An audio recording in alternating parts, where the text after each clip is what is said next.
بسم اللہ الرحمن الرحیم۔ گرین ہارٹ کی طرف سے آپ سب کو السلام علیکم۔ معزز سامعین،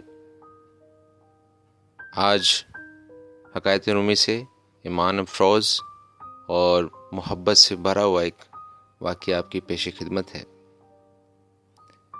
ممبر رسول بننے سے پہلے حضور پر نور صلی اللہ علیہ وآلہ وسلم خشک کھجور کے تنے سے ٹیک لگا کر خطبہ ارشاد فرمایا کرتے تھے۔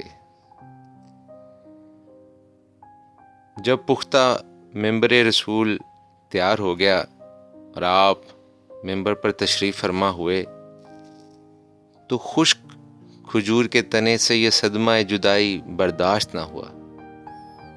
اس نے اس طرح رونا شروع کیا جس طرح چھوٹا بچہ ماں کی جدائی سے روتے ہوئے سسکیاں لیتا ہے۔ مولانا رومی فرماتے ہیں، خشک کھجور کا تنا جس کا نام استون حنانہ تھا، رسول اللہ کی جدائی سے نالہ کر رہا تھا۔ مثل ارباب عقول کے، یعنی جیسے کہ وہ کوئی انسان ہو۔ اس آواز گریہ سے اصحاب رسول تعجب میں پڑ گئے کہ یہ ستون اپنے پورے حجم طول و عرض سے کس طرح رو رہا ہے۔ آپ صلی اللہ علیہ وآلہ وسلم نے دریافت کیا، اے ستون، تجھے کیا ہوا ہے؟ اس نے عرض کیا، یا رسول اللہ، آپ کی جدائی کا صدمہ مجھ سے برداشت نہیں ہوا۔ آپ کی جدائی سے میری جان اندر ہی اندر جل رہی ہے۔ اس آتش غم کے ہوتے ہوئے آپ کے فراق میں کیوں نہ آہو فغاں کروں؟ یا رسول اللہ، آپ ہی تو جان کائنات ہیں۔ آپ پہلے مجھ سے ٹیک لگاتے تھے، اب مجھ سے الگ ہو گئے ہیں اور میری جگہ دوسرا ممبر پسند فرما لیا ہے۔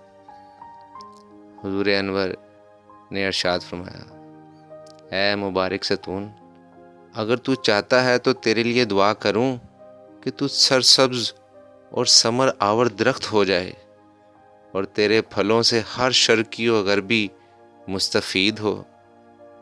اور کیا تو ہمیشہ کے لیے تر و تازہ ہونا چاہتا ہے یا تو پھر عالم آخرت میں کچھ چاہتا ہے؟ استون حنانہ نے کہا، یا رسول اللہ، میں تو دائمی اور ابدی نعمت چاہتا ہوں۔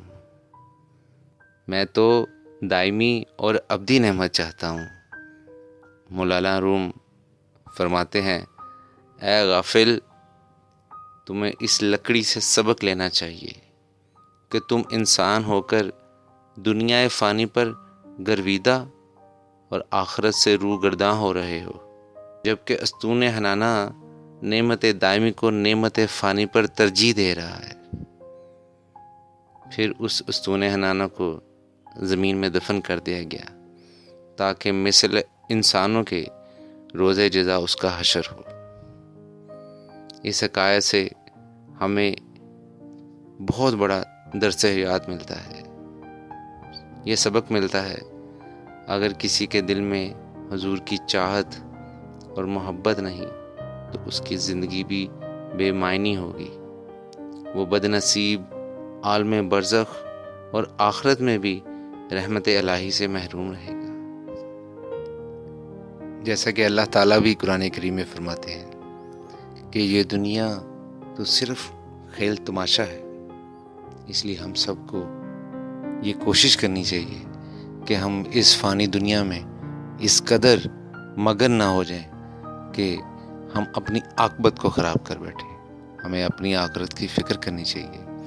ہمیں اسی دنیا میں ہی اپنی قبر میں چراغ روشن کرنے پڑیں گے۔ اللہ تعالیٰ آپ سب کو آسانیاں دے اور آسانیاں تقسیم کرنے کی توفیق عطا فرمائے۔ اللہ نگہبان۔